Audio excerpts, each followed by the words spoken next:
You're listening to All New Noob Radio, noobradio.com here on 92.7 FM. Thank you for joining me today. You know that I appreciate you. So we've got a lot of big news in football, which, you know, that's to be expected. We've got the draft coming up in the NBA, but basically all the fun basketball stuff is going away. I could talk about LeBron some more. I might. But at this point, we're just in the speculation of where he might be going. He's not going to say very openly, and he shouldn't. And also, this isn't like before. This isn't one of those things where you can look back and go, oh, I guess it was kind of obvious that he would go to Miami. He was always friends with Dwayne Wade and Chris Bosh, and when they decided to get down together and meet up, he went to go play with his friends. Like that is a no-brainer of a decision. And then he went back to Cleveland because he promised to win a title there. So he went back. Like, again, it's a no-brainer. And LeBron, I think, is a master of public relations. But all we're doing now is speculating. We had a caller in the previous hour that brought up a great point that, you know, there was a report that came out. I think Gary Payton was the one that spilled the beans that LeBron's son is at a Los Angeles high school. That's where he attends school, and so LeBron's going to L.A. Maybe, but I mean, if his son is in a Los Angeles high school and he's been playing in Cleveland, he's obviously okay with playing away from where his son is going to high school. So I mean, you can't glean anything from that. There's another report that, oh, LeBron hates the city of Houston. He might. Have you been to Houston? It's smog, the city. It's fun. I don't want to like put down the people of Houston, but it is so alarmingly unhealthy to live in that city because of the smog, because of the traffic, and it takes forever to get everywhere. It's less fun Los Angeles. Yeah, well, like, why would you go to Houston for those reasons? So yeah, if LeBron hates Houston, then sure, that seems to make sense. But that's not a substantiated fact. And if you're about titles, then who cares what the city is? And I also can't believe the idea that LeBron James would hate the city of Houston when he lives in Cleveland. Like, I'm not a big fan of the city of Houston either in that way. But Houston, Cleveland, I mean, come on. I don't know what he's going on about that one. But that being said, I do think that this wild speculation is going too far. I don't have any guesses. I just know where I'd like him to go. I'd like him to go to Philadelphia. I'd like to see him play with the young guys and play with a team that could carry him for every once in a while. That would be nice. I think that would be pretty cool. But that's about as far down that rabbit hole as I am willing to go. So we're going to talk all the football stuff because I'm not going to stand here and speculate. I am not, a high-ranking member of the media. I don't have multiple sources like Chris Broussard, so I got nothing for you. But I do have an idea, which is that Alabama football might be finished. This is not a hot take. I promise it's not a hot take. I think it's actually true. And I say this because nothing lasts forever. I mean, you can dominate an industry for a while, but ultimately, someone is going to figure you out. Amazon has been dominating online selling forever. Amazon came about really just to sell books. Now, I don't know if you remember the beginning of Amazon, but the beginning of Amazon was purely just to sell books. And then they expanded because people bought books online and it was very convenient. And then it became pretty obvious that people would buy other things online if they would buy books online. And then suddenly they started to sell everything online. And other companies are starting to enter that domain and be pretty good at it. Walmart, who was getting the pants beaten off of them by Amazon because people do buy things online, Walmart has started selling things online and doing it in a way close to what Amazon does. They do the one-day shipping. And they've added a number of these features where you can go into the store and pick up the stuff that you ordered online.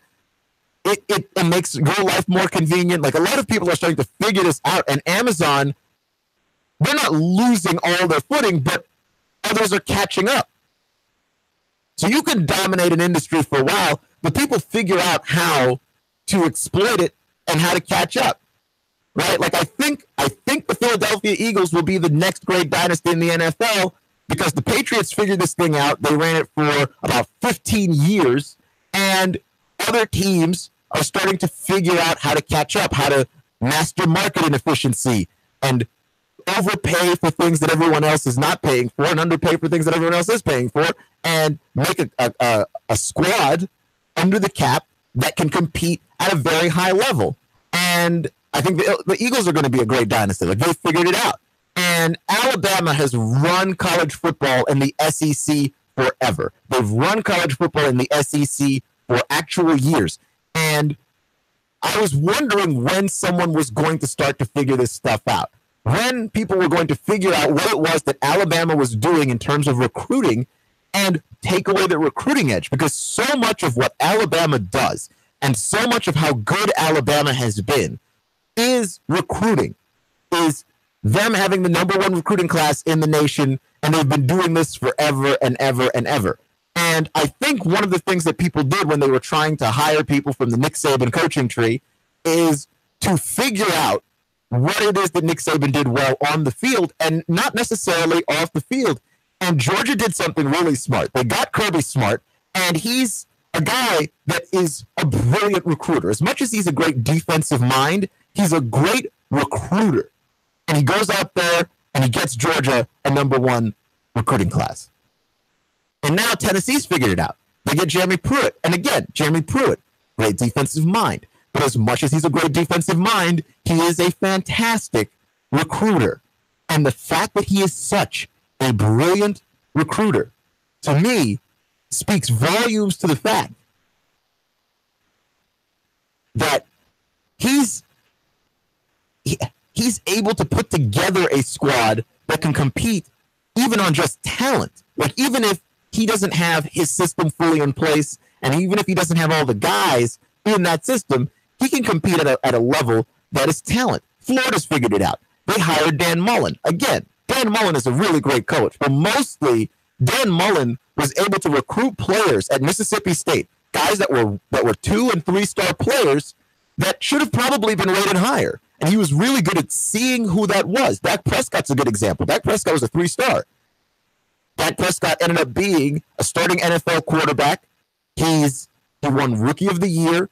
So you look at the thing that Dan Mullen does well. He recruits incredibly well, and then he develops that talent incredibly well. I think if you're going to knock off Alabama, that's what you're going to have to be able to do. I don't think it's going to come down to you out-coaching Nick Saban or outwitting Nick Saban when Alabama has been scorching teams by 30 points for the last however long.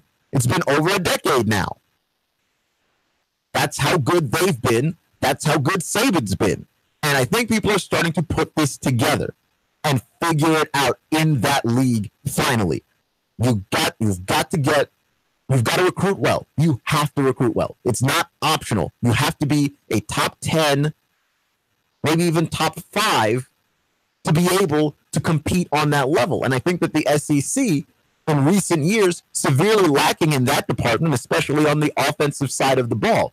But you have good problems like what Georgia has. Georgia has had for several years now multiple quarterbacks. They're trying to figure out who the best quarterback is of the quarterbacks that they've got. Alabama has this problem, right? We talked about Jalen Hurts, but Jalen Hurts is probably not going to play anymore over Tua Tagovailoa because Tagovailoa is a better quarterback. He's a better thrower of the football. I think he understands that feel of the game. Jalen Hurts is a better athlete, and he's got the resume. I don't think that those are bad problems to have, but like SEC schools always acted like if you had multiple quarterbacks, maybe you could have just had a better defense then. But the most important player on your team is your quarterback. The second most important player on your team is your backup quarterback, because what if your quarterback goes down? We saw it with Georgia last year. Jacob Eason goes down, Jake Fromm steps in, Georgia doesn't even miss a beat. Is Alabama finished? So like from the recruiting aspect, we've got Jimbo Fisher, Jeremy Pruitt, Kirby Smart, Dan Mullen in the league.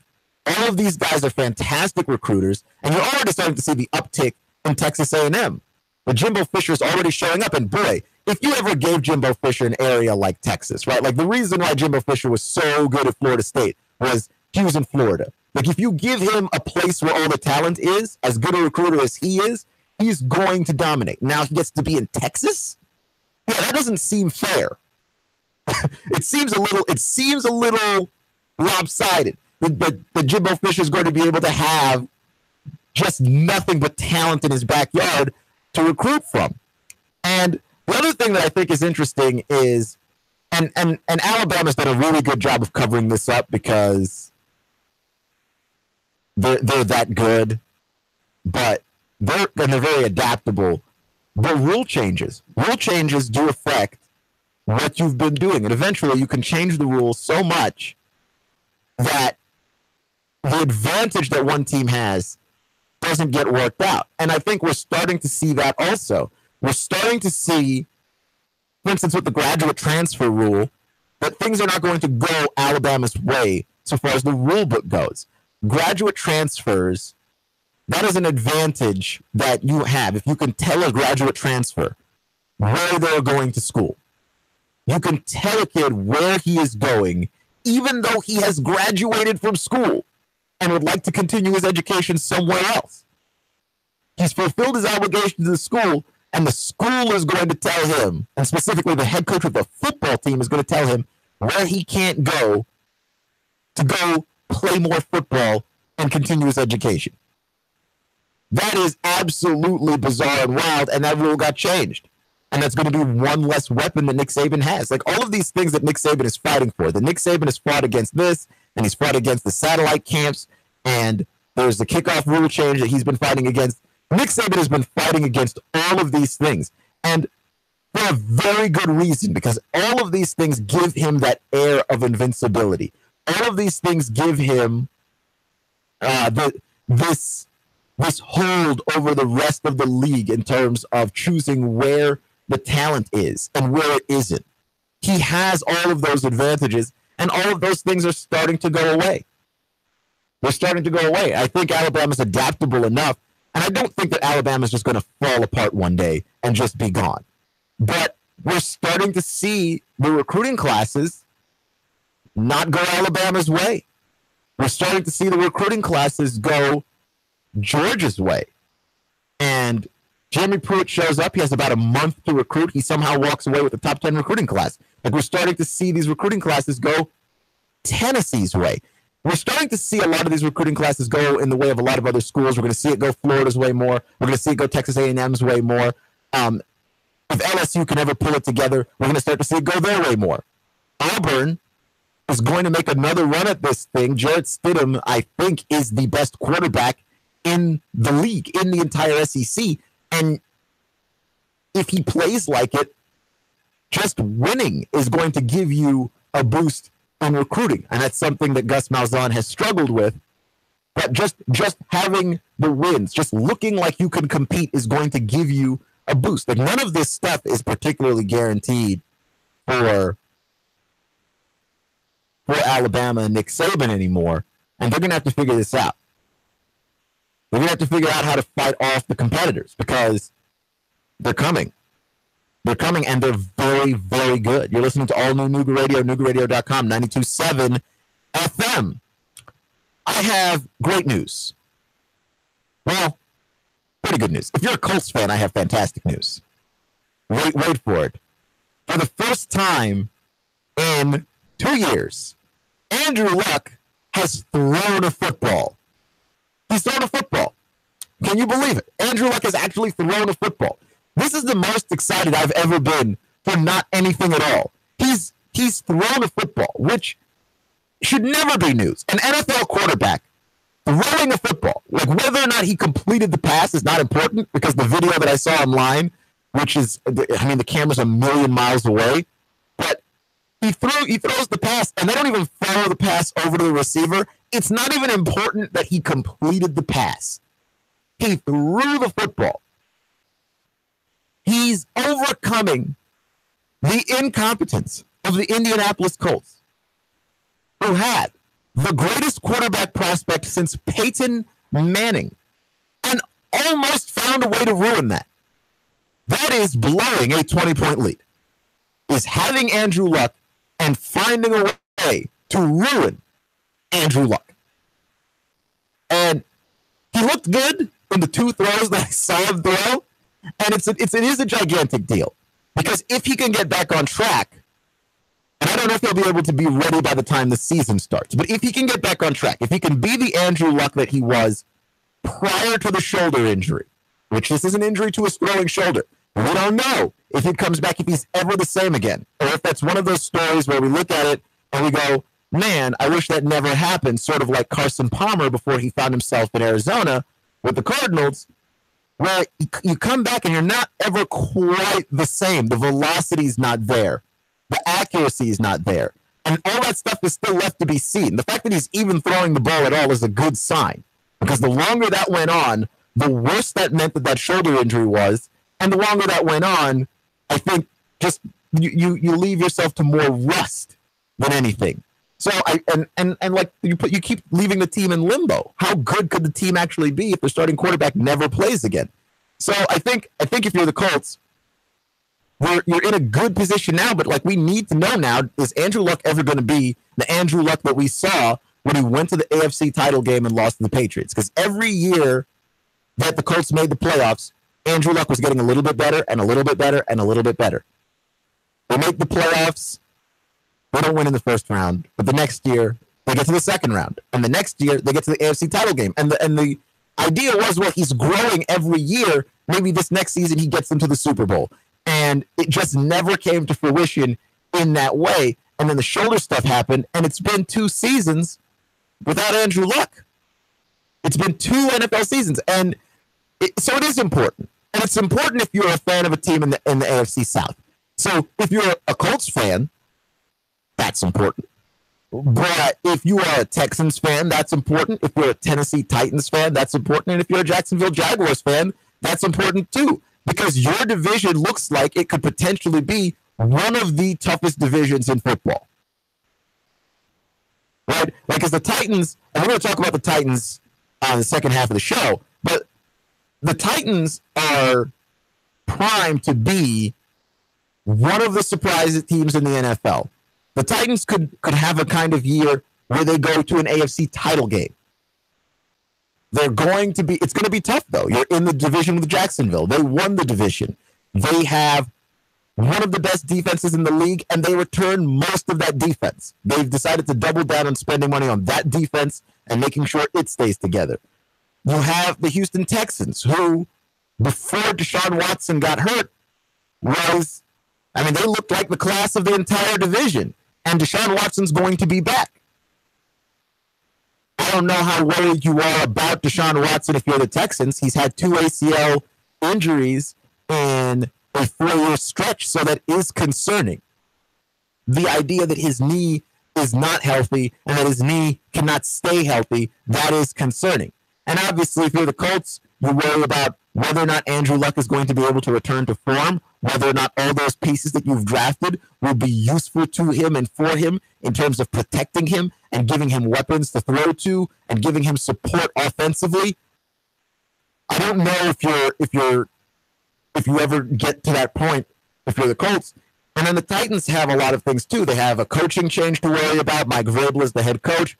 Their offensive coordinator is Matt LaFleur. I personally think that this is a good thing. The reason why I am so hyped about the Titans is because of Matt LaFleur and what he brings to this team. He's going to be good for Marcus Mariota. He's going to be good for Derrick Henry. And we'll get into that a little bit later on. But the AFC South, top to bottom, is going to be, if not the toughest division in the NFL, one of the toughest divisions, like a top 3 tough division in the NFL. I see the NFC East being potentially nightmarish, and I see the NFC West being particularly nightmarish. I know the Seahawks are regressing, but Josh Rosen is going to be a Cardinal if he can figure things out quickly. Arizona's got talent all over the place. We've got the Rams, who already made a run last year, and they're primed to do it again. Their coach is great. The quarterback's playing well. They're going to be fantastic. And the 49ers add Kyle Shanahan, and then halfway through last season, they add Jimmy Garoppolo, who is still undefeated as a starter in this league, and he seems to have all the right equipment. There's some things that I think he needs to work on technically, but Jimmy Garoppolo looks to be the real deal. So you have a division with Russell Wilson, Jimmy Garoppolo, Josh Rosen, and you're loaded with quarterbacks. We're loaded from top to bottom with quarterbacks. Those are the top three divisions that I think are absolutely horrifying. The AFC South falls into there. I'll tell you why the Titans can win it all. Next, watch with Keon Mills. NewGaRadio.com. And 927.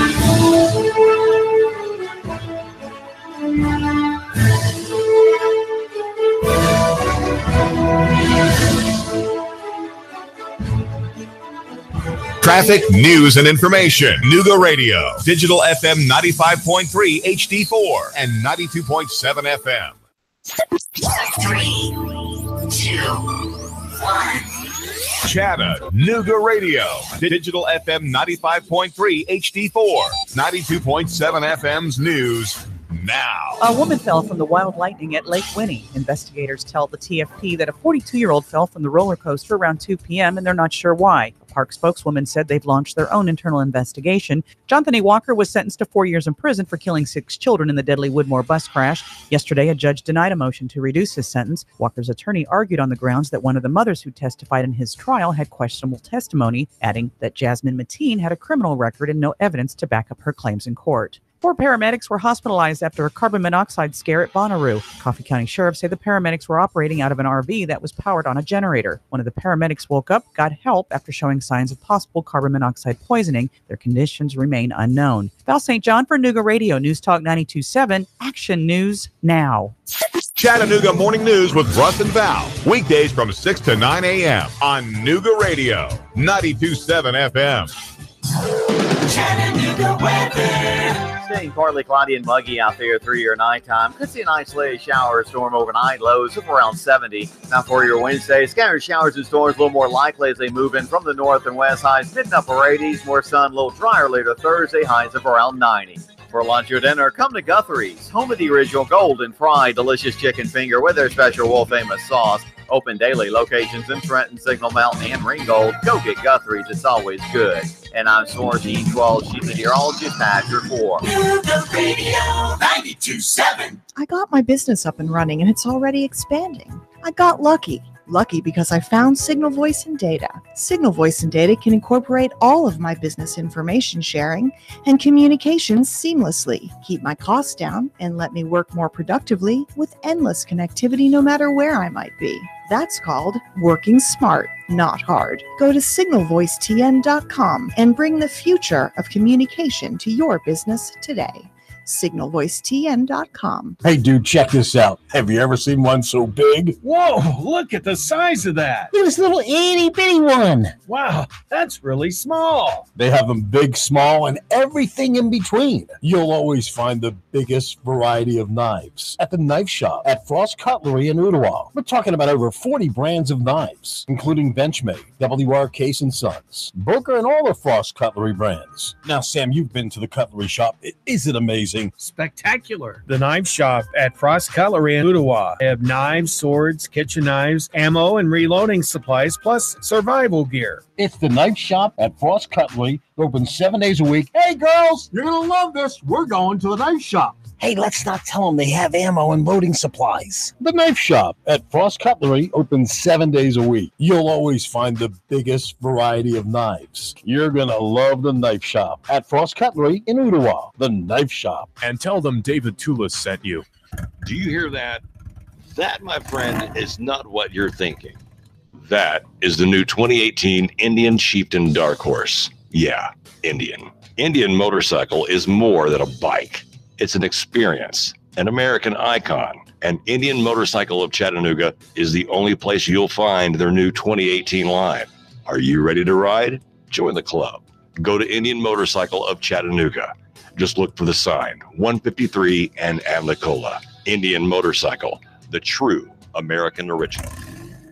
Hey, Karen, you need me for that 1 o'clock? Yes, Cheese, please. Karen, did you get the quarterlies done? Yep, they're filed in the cabinet. Karen, can you describe the initiatives to the new hire? Thanks. Oh, sure.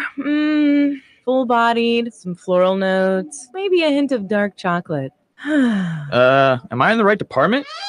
Got wine on the mind? Come unwind at Virgola. Italian wine, oysters, caviar, cheeses, and more. Perfect after work or a romantic date night. Virgola Italian Wine Bar, 608 Georgia Avenue. Chattanooga Paint and Decorating would like to remind you it's so hot out there. And guess what? Your deck is taking a beating. It's probably starting to show wear. If you're hosting Friends for the 4th, get your deck entertainment ready with a fresh coat of stain and protect it from heat, sun, and rain with a quality sealant. If you want to get to work, Chattanooga Paint and Decorating want to help you. For exterior paint, stains, sealants, and supplies, stop by Chattanooga Paint and Decorating today on Hicks and Pike across from Valvoline or online at ChattanoogaPaint.com. Nuga Radio. Are you brain dead? Still voting for pathetic liberals? Take 3 hours of Sean Hannity from 3 to 6. Nuga Radio. Then call us in the morning between 9 and 11. 92.7 Nuga Radio.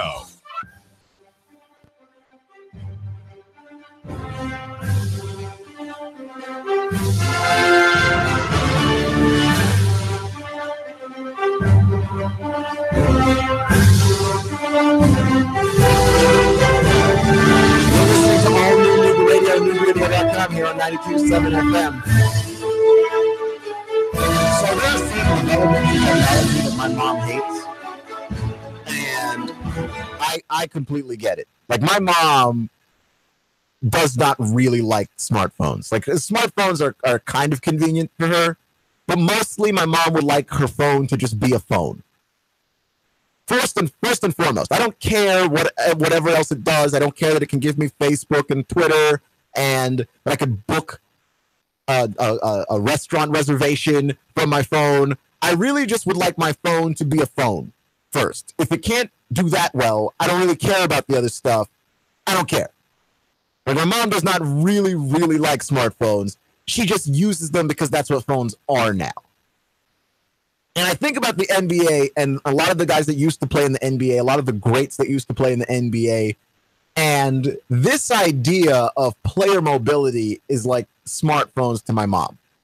They don't get it. They don't. It just doesn't mean anything to them. They'd rather stay with one team and you'd struggle through the prime of your career, and then when you couldn't get it, then you'd go ring chasing. That's silly. That's a really silly idea. That guys go ring chasing, great players go ring chasing at the end of their careers. You know who is an NBA champion? Gary Payton.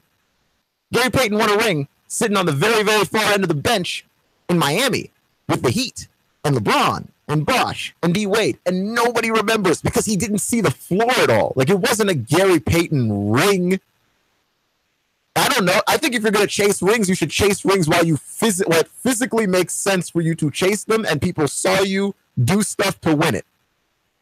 That's one of the reasons why, like, I'm totally fine with what Kevin Durant did, because everyone would rather him stay in Oklahoma City, struggle with Russell Westbrook, who we all know is a bad teammate, and then when he got really, really old and couldn't compete at a high level anymore and needed a bunch of young kids to drag him while he sat on the bench and gave sagely advice, then we'd be okay with him hopping. Like, that doesn't make any sense, because no one would remember at that point that you went out there and did anything. Like, you're a champion at all. And so Charles Barkley and a lot of the other NBA greats who see LeBron James and they see the stuff that's going on this summer and where's he going to go, they want him to stay in Cleveland. But they cannot wrap their minds around this idea that LeBron James would leave Cleveland, even though you know, and I know, and everybody knows, LeBron should leave Cleveland. That team is bad. We spent the entire playoffs talking about how absolutely trash that team was, how bad it is for him to be playing with J.R. Smith, who is a knucklehead, how Kevin Love is a second superstar on a team, allegedly, and when he gets over 20 points, we're shocked. You know Kevin Love makes $20 million a year? Look it up. That's superstar money. Kevin Love makes superstar money, and he's not a superstar. And that was the second guy on the team. That was the second best player on the team. Kevin Love, who, when he scores 20 points, we're thrilled. Because that qualifies somehow as help for LeBron. But the older guys, they want him to stay in Cleveland because that's the way than it always used to be. Right? And I see it happen in the world with millennials. Like, millennials are not okay with working at a job that they don't like. And they'll leave. And from older generations, there's an idea that you should be loyal, that you should stick it through. You don't like the job, don't just leave. Fight through it. Put up with it. And millennials are like, why? Why? I have the mobility. I have the ability to leave. And if I'm talented enough to leave and go somewhere else, I should just leave and go somewhere else. Which, by the way, is how I think about it, too. I mean, there's a certain level of struggle that you're going to have to go through in life, no matter what you do. But ultimately, if you can go, just go. Pretty much. And LeBron is at a place that stinks. It stinks. He can go to a place that's better. And better is entirely up to him. Better could be better teammates. Then he could go to Philadelphia, play with Ben Simmons, Joel Embiid. He can go to Houston, play with Chris Paul, James Harden. Better could be what financially for me, what business-wise for me. In which case, he could go to LA, be a Clipper or a Laker. I would say Laker because the Clippers show promise, but they're the Clippers. Like, if you really wanted to go to LA and like really matter, you'd go play with the Lakers. He could go to San Antonio if being part of a great organization with a great coach matters to him. He's long been a great admirer of Greg Popovich, and Greg Popovich has long been a great admirer of LeBron James. So LeBron could go to any of these places based on what it means to him. The one thing that he should absolutely not do is stay in Cleveland. In the same way that I would advise my mom, even though my mom just wants a phone to be a phone, I think that she should get a smartphone because she does use it. Right? Like, every now and then she'll have to go someplace. She doesn't know where she's going. GPS. But as much as you want a phone to just be a phone, and as much as it's actually important for a phone to just be a phone, also, if it can tell you where to go so that you're never lost again, do that. If you can learn how to cook a thing on YouTube, just, like my mom's Caribbean. She knows how to cook Caribbean food. She's amazing. But if my mom wanted to try her hand at something, I don't know, Mediterranean or whatever, you just go on YouTube and find out. And just see someone else cook it. And bam, you're there. Like, I would advise her to keep her smartphone. I would advise all the older NBA players to just look at this and go, but the team's bad. And if the team's bad, you shouldn't stay playing for a bad team. Because it's always in the what-if conversations. Like, this is how we think about Dan Marino, who, one of my favorite quarterbacks of all time. This is how we think about Dan Marino. Dan Marino was great, but he played on a team where he didn't have weapons, and he never had a great defense. Never. If Dan Marino had the leverage to just leave, the way players today have the leverage to just leave, he would have done it. He would have done it. Like, if Dan Marino had the contract situation that Kirk Cousins did, knowing how confident Dan Marino is, you know that Dan Marino would bet on himself. And the difference between Dan Marino and Kirk Cousins is Dan Marino is great, and there's no question about it. But Kirk Cousins isn't. We have questions as to whether or not Kirk Cousins is actually just good. If Kirk Cousins is a good NFL quarterback, I think many, many of us would actually be pretty surprised with that result. Mostly, it's about Dan Marino is great. If Dan Marino had the chance to force the Dolphins to franchise tag him until he walked away, he would have done it. Because Dan Marino wanted to win a Super Bowl more than anybody. And I know it kills him that he didn't win one. I know it does. Like, LeBron James is chasing Michael Jordan. And if LeBron James can get into the ballpark of 4 or 5 championships, the conversation gets put to rest. Because I know that we had the Kobe Jordan conversation, which in retrospect is a really stupid conversation to have had, because Kobe Bryant is so not close to Michael Jordan, it's silly. But once Kobe won 5 rings, it put that conversation in a context where he's really great. If you're LeBron James and you get to 4 or 5, that changes the tone and tenor of this conversation a lot. It does. And you're not going to do it in Cleveland. It's not going to happen there. As long as the Warriors are together, it's not going to happen for you in Cleveland. Plain and simple. You're listening to all new Nuga Radio and NugaRadio.com here on 92.7 FM. So jumping back towards football talk, we got the LeBron conversation out of the way, out of the system. Because we're doing this every day, and I know nobody wants to talk, like, nobody wants this, but we all have it. Right? Like, nobody came and willingly asked for all of this LeBron talk, but here we are. Here we are, because that's just the reality of the situation, right? Like, it's like a lot of comedians and Donald Trump. Like, nobody asked for Donald Trump to be the president so we could have all these jokes, but he's the president now, so we got all these jokes. That's just really what it is. So, to the NFL. The Tennessee Titans are going to win the AFC South, even though the Houston Texans are going to get back Deshaun Watson and they're going to get back J.J. Watt. Both of those guys have been cleared to play. And even though the Jacksonville Jaguars have kept their core together, which is their defense, but also they've brought back Bortles, and Bortles had a really good year last year, especially for his standards. We were worried that Bortles might not be an NFL quarterback. He looked like an NFL quarterback. He looked the part. So you can't say that. So you've got Bortles coming back for the Jacksonville Jaguars on that defense. Leonard Fournette obviously going into another year. A lot to build on. And then you've got who am I missing? Colts. And Andrew Luck. Andrew Luck's going to be coming back. And I don't know when, and I don't know how healthy he will be. But let's assume that Andrew Luck is going to be 100%. I still think the Titans are going to be the best team in that division. And the reason why is the coaching change that they made. The biggest problem that they had last year was Mike Mularkey, right? And the fact that he wanted this team to play a smash mouth style of offense. He called it the exotic smash mouth because he did want to use read option concepts and what Marcus Mariota was good with. But still, the play calling left a lot to be desired. A lot of times you could see the Tennessee offense when they were in a hurry-up mode and Marcus Mariota was the one that was calling the plays. You'd see them fly up the field, and you'd go, why couldn't they do this all game?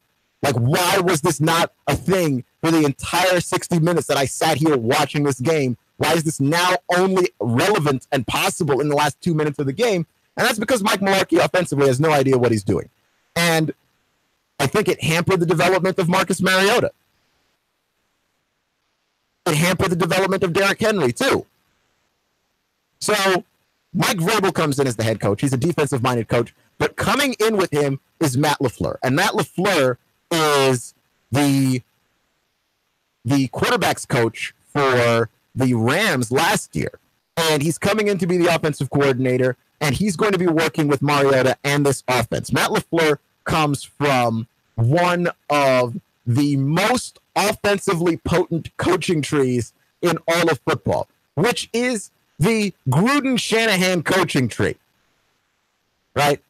The John Gruden, Mike Shanahan coaching tree, which has produced guys like Sean McVay in LA, Kyle Shanahan in San Francisco, Jay Gruden in Washington with the Redskins, Matt LaFleur, who's now with the Titans, and like just a bunch of guys who are offensively gifted. Like you saw what Kyle Shanahan was able to do with the Atlanta Falcons. He shows up, they go to a Super Bowl. He's already got things clicking in San Francisco with the 49ers. Sean McVay shows up to the Rams, night and day between him and Jeff Fisher. All of a sudden, the Rams can score points. All of a sudden, Jared Goff looks like the real deal, right? Like, so a lot of these guys, brilliant offensively. Matt LaFleur, right there. And they've all coached and worked with or over or under each other at various points. So it's a very tangled coaching web. Like, I can't even tell you, like, who coached under and over who, because over the last 8 years, they've all been on staffs together, sometimes over each other, sometimes under each other. That's just the way that the NFL works, I suppose. they've all been offensively brilliant. This is like they've come from the Bill Walsh coaching tree, and then from that, the Gruden Shanahan tree sort of split up, and they're the most offensively minded group of guys from that tree, and they all basically play in the West Coast offense, which is the Bill Walsh special. And the West Coast offense seems to be perfectly fit for the Tennessee Titans to the point where it almost seems silly that it wasn't implemented before. The West Coast offense has a lot to do with quarterback mobility, getting the quarterback outside of the pocket, moving the defense around, and when holes and gaps open up, you make the right throw, right? Like the play action rollout is possibly one of the most lethal things in a West Coast offense. Because if you run the ball convincingly to that point, you will gash a defense. You will tear it to smithereens. And quarterback mobility, well, gee, Marcus Mariota, we've got that. And then he's such an accurate thrower of the football. And I know the percentages of completion don't speak to that. But I'm talking in terms of just getting the ball to the receiver. Whether or not they catch it, that really is up to the quarterback, quite frankly. But in terms of getting the ball on target, Marcus Mariota is about as accurate as they come. And the West Coast offense and Matt LaFleur is going to help with the progression of Marcus Mariota there. And then Derrick Henry, because you can't have a West Coast offense without a running game. The West Coast offense employs a zone running scheme, which is instead about which is not about making a bunch of defenders miss, and it's not about power. It's about opening up lanes for a running back to go through, and then he makes one very quick decision with a man to beat, and he goes from there. And Derrick Henry is really suited to this. This is another thing that Mike Mularkey didn't do well, which is he tried to force Derrick Henry to be an inside back. Because you look at Derrick Henry, and this is the thing. I don't want to bash Mike Mularkey too much on this because he is, when you look at Derrick Henry is a gigantic human being. Okay, he's over 6 feet tall, and he's 230 some odd pounds. You look at a guy like that and you think, well, he should be good running up the middle. He's a giant human. But that's not necessarily the case. Derrick Henry, 3 yards a carry running up the middle. It wasn't good last year. And it led a lot of people to think that maybe Derrick Henry might be a bust. Now, if you know about Derrick Henry's final season at Alabama, you know that I love Derrick Henry and his running style. That's not how he runs. Derrick Henry, despite the fact that he is large, actually is really great at running on the edges, is really good at running on the sidelines, which you would think would not be the case with a guy that big. But he's very powerful and he's very fast. And I think running to the edges gives him enough room to build up speed to where he becomes impossible to tackle. There's a guy on YouTube that breaks down NFL film. He has a video on the Tennessee Titans. It's called Welcome to Smashville. The guy's name is Brett Coleman. Check him out. But one of the things that he points out in his video is that Derrick Henry has 33-inch arms. That is how long his arms are. And so at 33 inches, Derrick Henry is able to stiff arm guys so that you can't actually bring him down. You're too far away from his body when he hits you with that stiff arm. You can't bring him down easily. And he picks up more yards running on the outside this way because it gives him the room and the speed to be able to do that. He's averaging 7.9 yards a carry running to the outside. So the zone running scheme pushes you out that way anyway. This is going to be a big boost for Derrick Henry. He's going to run in a style that's more comfortable to him and more suitable to his strengths. A lot of what Mike Mularkey did wrong with the Tennessee Titans had a lot to do with him trying to force a round peg into a square hole. Like, you couldn't do it because you're taking guys and their skill sets and you're trying to make them do what you want them to do and not what they're actually good at. Derrick Henry is not actually good at running up the middle. Sure, it might look like it, but at some point you have to look at the numbers and go, he's not succeeding here. This is not what he's good at. This is not his strength. I have to stop forcing him between the tackles and bounce him outside because that's where he actually likes to run. And the same thing with Mariota. He put Mariota under center more than any other team in this league. Marcus Mariota didn't play under center in college.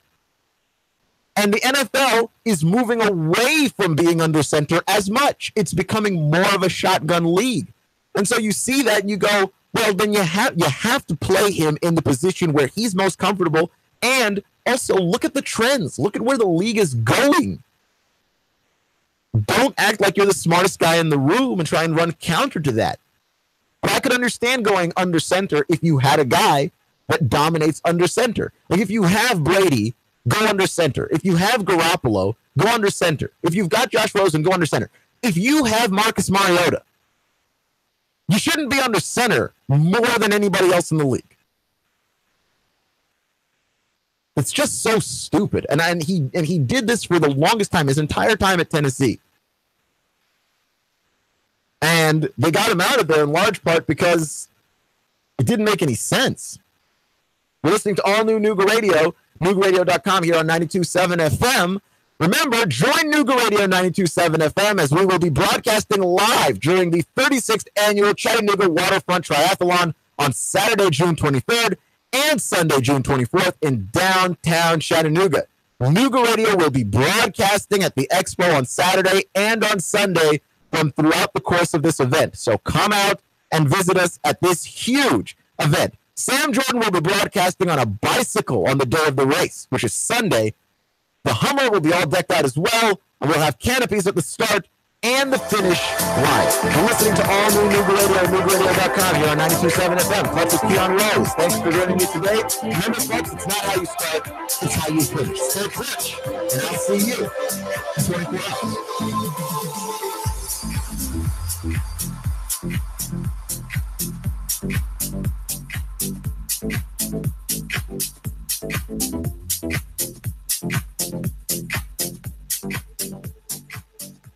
Traffic, news, and information. Nuga Radio. Digital FM 95.3 HD4 and 92.7 FM. 3, 2, 1. Chattanooga Nuga Radio. Digital FM 95.3 HD4.